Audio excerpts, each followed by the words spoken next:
गुरु महाराज कभी कभी सुनाया करते थे, एक गरड़िया भेड़ बकरियों को लेकर जंगल की तरफ जा रहा था। रास्ते में एक चमकीला पत्थर जमीन में गड़ा हुआ दिखलाई दिया। उसके मन में हुआ, पत्थर चमचम चमक रहा है, इसको किसी तरह निकाल।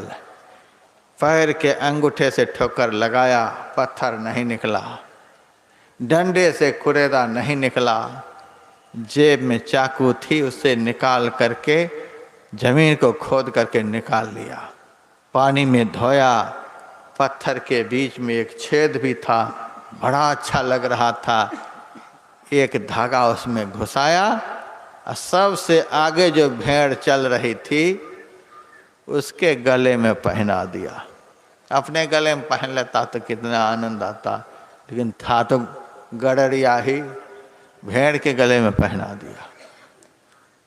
अब भेड़ भी झूमती हुई जा रही है, आगे से एक जहुरी आ रहा था। उन्होंने देखा, यह तो भेड़ के गले में हीरा लटक रहा है, लगता है यह गरड़िया हीरा की कीमत को नहीं जानता है, इसीलिए भेड़ को पहना रखा है। लोभ आ गया और उसने गरड़िया से कहा, क्या जी यह पत्थर बेचेगा? गरड़िया कहता, बेचने की क्या बात है, तुमको लोभ आ गया, हम कौन खरीद करके लाए हैं, ले लो। ऐसे तो नहीं लेंगे, कुछ पैसे लेने होंगे, जो मर्जी सो दे दो। तो 5 रुपए जेब से निकाल करके उनके हाथ में दे दिया। कहा दे दो खोल करके। कहा अपने से खोल लो। अपने से खोल लिया, खोल करके हाथ में लिया, बढ़िया से देखने लगा। उसी वक्त उसका हाथ थोड़ा सा कंप गया, हिल गया। हाथ के हिलने से वह हीरा हाथ से नीचे गिर गया। ए लड़का निकलो।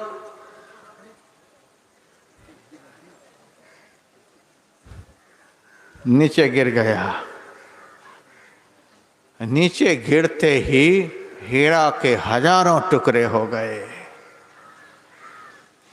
अब तो हाय हाय करने लगा। लाखों की चीज 5 रुपए में मिली थी, लेकिन चूर चूर हो गई। बड़ा अफसोस हो रहा था। उसी वक्त उस टुकड़े से आवाज आई, ऐ जौहरी,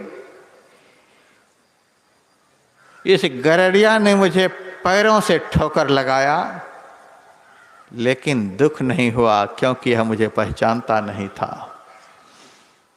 डंडे से कुरेदा तो भी हमें तकलीफ नहीं हुई क्योंकि यह मुझे पहचानता नहीं था।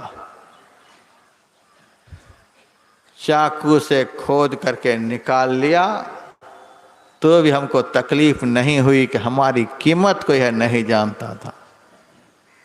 राजा की मुकुट पर मैं रहने वाला, उसको इन्होंने भेड़ के गले में पहना दिया तो भी हमें कोई तकलीफ नहीं हुई क्योंकि यह हमारी कीमत को, हमारे महत्व को नहीं जानता था। लेकिन जौहरी, तू तो हमारी कीमत को जानता था। तूने जो हमारी कीमत 5 रुपए लगाया, इसीलिए हमारा हृदय विदीर्ण हो गया। गुरु महाराज कहते थे, उसी प्रकार गधा के शरीर में रहने वाला जीव यदि भजन नहीं करता है तो भगवान को कोई कष्ट नहीं होता। चलो यह क्या भगवान का भजन जाने। बैल के शरीर में रहने वाला जीव यदि भजन नहीं करता है भगवान को कोई कष्ट नहीं। सूअर के शरीर में रहने वाला यदि भजन नहीं करता है तो भी भगवान को कोई कष्ट नहीं।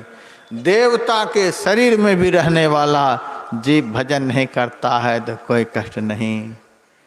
लेकिन मनुष्य शरीर तो इसी काम के लिए है। मनुष्य शरीर में रहने वाला यदि भजन नहीं करता तो भगवान का भी हृदय विदीर्ण हो जाता है।